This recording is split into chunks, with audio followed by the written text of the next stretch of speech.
আমাদের কাছে হঠাৎ করে খবর এসেছিল একদম ভোরবেলা যে আমাদের নোয়াখালীর একটি এলাকা এবং ফেনীর একটি এলাকা যেগুলো একদম দুর্গম এলাকা, সেগুলোতে আসলে ট্রাকের মাধ্যমে এই খাবারগুলো এখনো পৌঁছায়নি।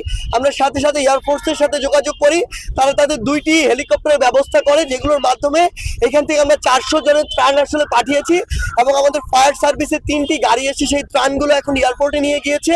সেখান থেকে কিছুক্ষণের মধ্যে আমিও সেখানে যাব, সেখান থেকে আমরা ওই 2টি এলাকা যাব এবং ত্রাণগুলো তাদের কাছে পৌঁছে দিব।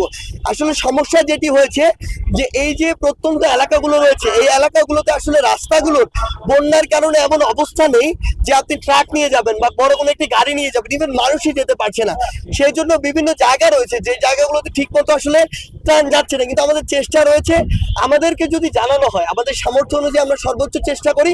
এক্ষেত্রে আমরা সেনাবাহিনীকে, বিমান বাহিনীকে, কোস্টগার্ডকে এবং নৌবাহিনীকে বলতে চাই, তারা যথেষ্ট কষ্ট করছে, এটি নিয়ে কোনো ডাউট নেই, বাট তারা যেন তাদের সর্বোচ্চটুকু দিয়ে, এমন কেউ যেন না থাকে যে দিনে একবেলা কোনো একটি খাবার খেতে পারেনি বা গ্রহণ করতে পারেনি।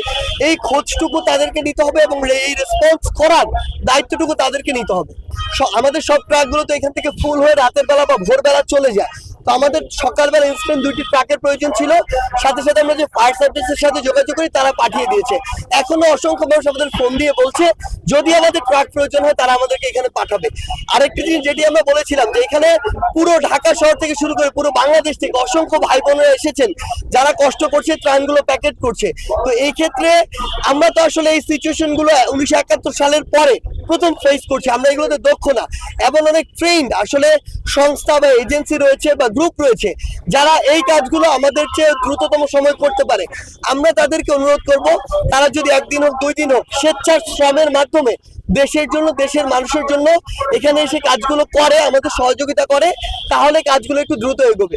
আমাদের জায়গা থেকে একদম স্পষ্ট বার্তা, আমরা বৈষম্য বিরোধী ছাত্র আন্দোলনের পক্ষ থেকে সরাসরি এখানে টিএসসির এই যে বুথগুলো রয়েছে, বুথগুলোতে আমরা সরাসরি অর্থ নিচ্ছি।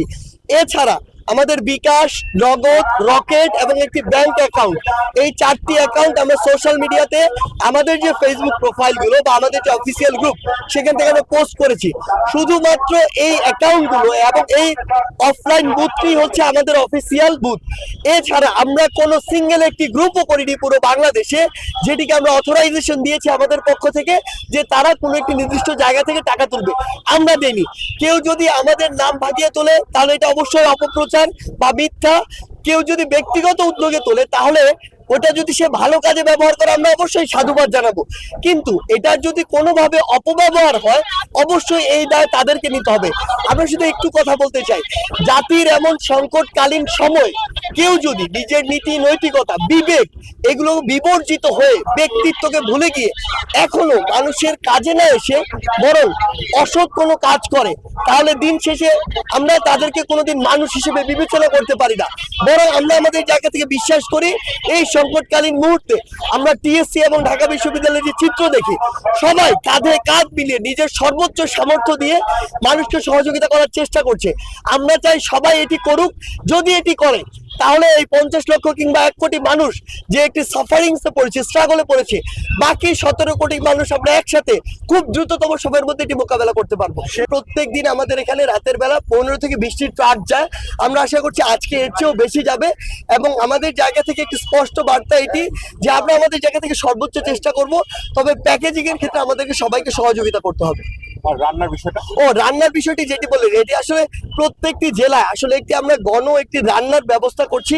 আজকেও এটি পাঠানো হয়েছে আলাদা করে চাল ডাল, মানে যেন খিচুড়ি বানিয়ে সবাই যেন ঠিক মতো অন্তত একবেলা খেতে পারে, এটির জন্য আমরা প্রত্যেকটি জেলায় আলাদা করে একটি রান্না কার্যক্রম করছি। আমরা আমাদের জায়গা থেকে চেষ্টা করবো প্রত্যেক দিন যেন 2 বেলা এই কার্যক্রমটি হয়।